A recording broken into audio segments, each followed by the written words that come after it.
Kasi biglang tumaas yung property tax namin dito. Nagulat kami noong 2024 kasi biglang taas niya talaga.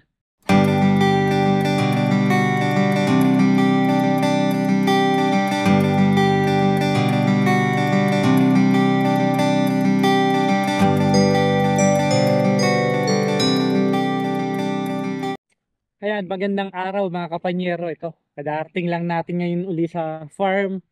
Yan, pero makulimlim ngayon pero sumisikat ang araw ngayon mga kapanyero. Ayan. Pero kapaligiran natin mga kapanyero. Yan. Puro puti naman ngayon ang mga naglalabasan dito sa area na to, dito sa gagawin nating fruit bearing trees. Yan. Meron nga pala, i-share ko nga pala sa inyo mga kapanyero yung nagbabasa ako kahapon kagabi ng mga comments. May napansin ako na may nakita ako, may nabasa ako na magkano raw po ba yung property tax natin dito sa farm na to mga kapanyero. Nung ngayon, i-share ko sa inyo kung magkano nga pala yung property tax. Tama-tama kasi mga kapanyero, ito, dumating sa amin itong sulat ng ah, Parkland County ng 2025 Property Assessment and Taxation Notice. Yan, ito yung property tax notice natin mga kapanyero. Tama-tama, i-share ko sa inyo mga kapanyero, tsaka yung sa natin, sa townhouse natin, kung paano ba yung sistema na ginawa namin na value ng bahay, yung mga ganyang klase. Siyempre, iba-iba tayo ng opinion, iba-iba tayo ng mga pananaw sa buhay, iba yung mga pagkakaalam natin about taxation. Ito yung sa akin mga kapanyero, yung para sa akin opinion itong tax na ito. Anuhin natin yung mga kapanyero, itong tax nga pala natin dito sa farm. Nung 2019 na pagkakakuha natin nitong farm, uh, balibayad to ng property tax. Ang nagbayad dito mga kapanyero, yung dating may-ari, na hindi namin alam kung magkano talaga yung property tax kasi nga nung ipinasa dun sa abogado, ipinasa na yung pati sa deed of sale, yung mga papeles na mga kailangan sa pagka-transfer ng pangalan, hindi na namin nakita kung magkano talaga yung eksaktong property tax na binayaran nung dating may-ari nito. Itinanong namin to sa realtor namin na kung magkano ba. Sabi niya around 300 daw. Yun yung pagkakaalam din niya. Kasi yung mga ganitong klase ng lote, around ganun daw 300 to 350. Yun ang pagkakasabi niya. So, hindi na namin inano yun kasi ang budget namin mga kapanyero noong mga time na yon, hindi sana ang property tax hindi sana tumaas sa 500 pataas. 500 pababa ang budget namin kasi syempre ito hindi namin alam namin na hindi kami dito titira, hindi kami talaga taga rito sa lugar na to, di ba? Dahil nga taga Edmonton tayo mga kapanyero, tapos kumbaga ito naging libangan or investment lang ang magiging kinalabasan nito, di ba? So, ang property tax dito mga kapanyero, nung 2020, nung una kami nakatanggap ng notice, nagulat kami kasi ang property tax na nakalagay dito, $51 lang, 51.20, parang ganun, 51.30, mga ganun lang. Basta hindi siya aabuti ng 52. So nagulat kami doon mga kapanyero na ganun lang pala kababa. Bakit ganun lang? Totoo ba yung naano namin? So hindi namin yung pinansin, binayaran namin yon ng taon na yon ng 2020. Yung sumunod na taon, 2021 hanggang 2022 hanggang 2023, pare-pareho lang din. Hindi naman siya puro 51, 20, nagsimula sa 51.50, mga ganun lang ang itinataas ng property tax namin. So, hindi namin pinansin yun kasi nga, ang baba, di ba? So, kumbaga, bakit ganun ka baba? So, nung 2024 at 2023, nakatanggap pa kami huling tanggap namin ng ganung presyo is 2023. Tapos, nung 2023, dumating ito na kapitbahay natin. Ito. Yan, yung mga nagpagawa na yan, yun, mga kapanyero, yung blue, kasi dumating yan 2023. Na una silang nagpagawa rito, parang nasilip ng county, ng Parkland County na ito parang ano ka, parang opinion ko lang to mga kapanyero, hindi ako sigurado pero parang ito lang yung kutob ko na kasi biglang tumaas yung property tax namin dito. Nagulat kami noong 2024 kasi biglang taas niya talaga. Ang laki ng itinaas. Nung 2023 kasi nagpagawa itong kapitbahay natin. Syempre, may mga ano yan, may mga inspection yan, may mga ano yan, may mga record yan na magpapakabit na sila ng kuryente, ng gas, tapos yung mga electrical nila, syempre may mga inspection yan. Ang kutob ko mga kapanyero, parang nasilip din ito dahil ako yung una-una rito bago sila dumating dito. Ang property tax nga natin, di ba, 51 lang. Nung 2024, nung nakatanggap kami ng taxation notice, naging 350 something. So nagulat kami, ang laki ng itinaas ng tax namin dito. So hindi na namin pinansin yun kasi ano yun tax yun, kailangan nating bayaran. Ganun nun nangyari. So nung nakita ko yung price naman ng nireview ko yung notice na yon ng yung papel na yon, ah, yung assess value naman ng property na to napakataas naman. Doble naman sa ina-expect ko na value nito. Yung pagkakabili natin, syempre, dumoble naman siya. Yun naman ang kagandahan. Maganda yon mga kapanyero kasi tumaas yung value ng property mo. Pero in the long run na investment mo lang to, hindi ka rito nakatira, mas mabuti pa na mababa nga ang value pero hindi ka naman nagbabayad ng tax kasi nga hindi mo naman to tinitirahan, di ba? So, ngayon mga kapanyero, nakatanggap na kami ng mga nakaraan linggo itong notice, yung taxation notice na papel na to. Tumaas na naman yung aming property tax. From 350 last year, naging 471. 471 niya yung taon 2025. Pero yung assess value na naman is tumaas na naman. Ang laki na naman ng itinaas. So, ganun niya ang nangyari, mga kapanyero. So, ngayon, mga kapanyero, shout out nga pala doon sa di ba? Doon nga pala doon sa nag-comment kung okay lang ba yung property tax mo dito sa farm. Sa ganitong presyo, mga kapanyero, 471, okay pa rin siya.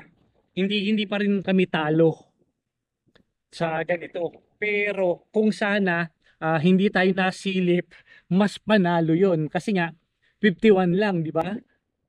Kung hindi tayo nasilip ng county, siguro ganun pa rin. Tapos ngayon mga kapanyero, ang nakita ko mga kapanyero dito sa papel, ang nakalagay, hindi na siya farm lot. Naging residential lot na siya. Ganun Ganun yung nangyari ngayon dito. Residential lot ang nangyari.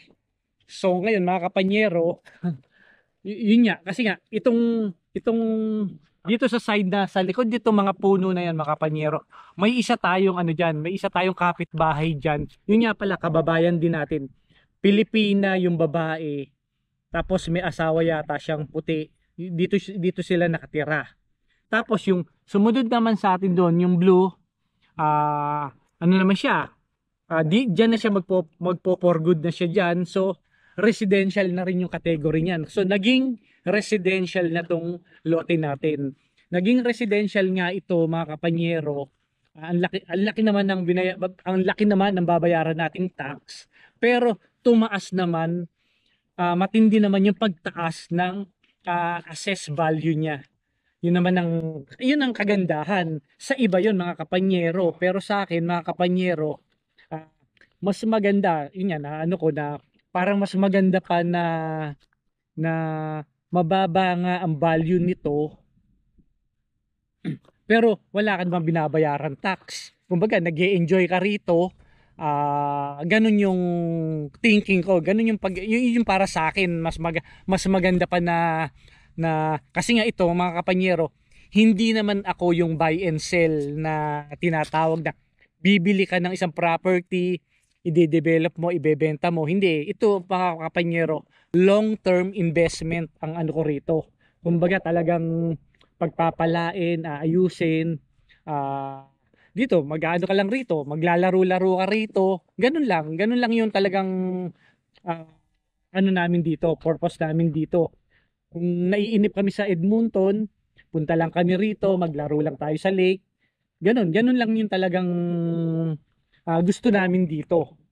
May mga iba kasi mga kapanyero na siyempre ang gusto ng mga iba na yun, yung mga na-interview ko noon, yung mga natanong ko noon, masaya sila masaya sila pagka mataas ang value ng bahay nila. Kumbaga, mataas niya ang value pero ang laki naman ng babayaran mong tax. Pagka ganun.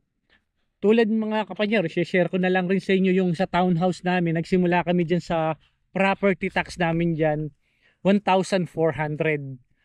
Dun, nagsimula kami yan 2014. At bali 2015 na namin inumpisa ng property tax yun. Kasi noong 2014 namin nakuha yan. Bayad yan, ang dating nagbayad, yung dating may-ari din nun sa townhouse natin. Yun nga.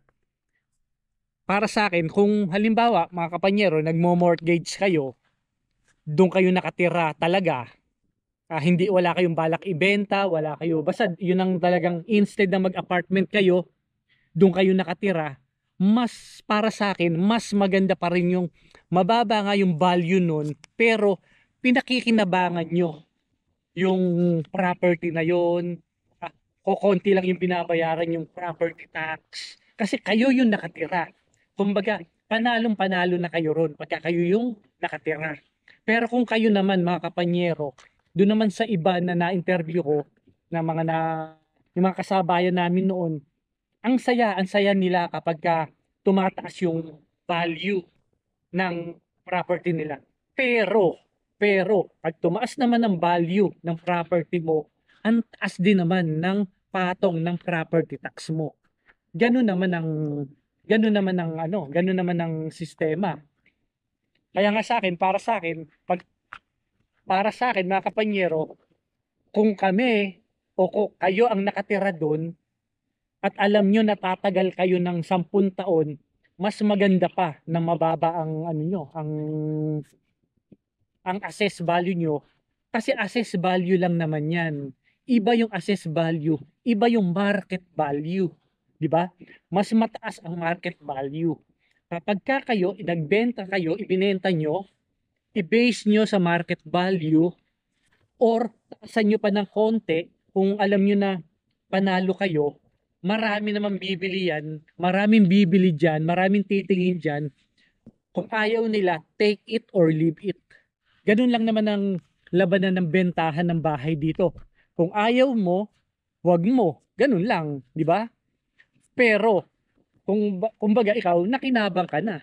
Kasi ikaw ang nakatira doon, nakabuo ka na ng equity ron, hindi na sayang yung pera mo kad binabayad sa kada buwan kaysa yung nagre-rent ka.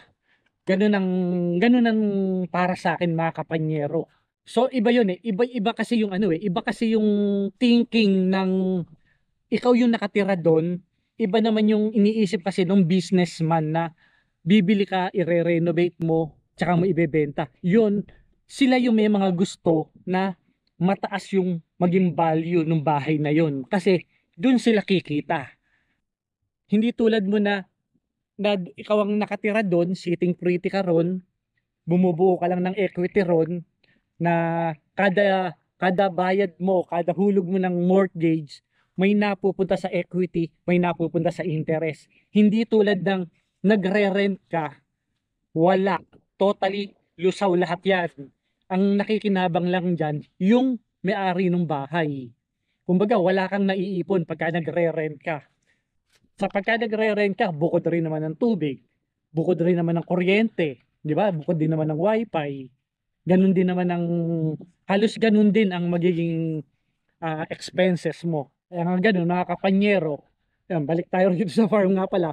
Yun, bali, dito mga kapanyero, parang sa 471 na property tax namin, maano pa rin, mababa pa rin yan mga kapanyero. Hindi pa rin kami talo kung tutuusin.